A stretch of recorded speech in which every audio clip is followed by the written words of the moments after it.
ಇದಕ್ಕೆ ರೈಸ್ ಹಾಕೋಣ, ತೋರಿಸ್ತೀವಿ ಬನ್ನಿ ಇವಾಗ ರೈಸ್ ಹಾಕೋದನ್ನ.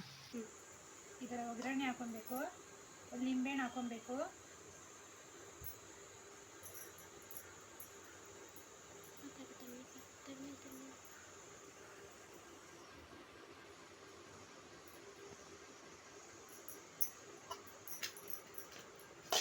ಚೆನ್ನಾಗಿ ಮಿಕ್ಸ್ ಮಾಡಿ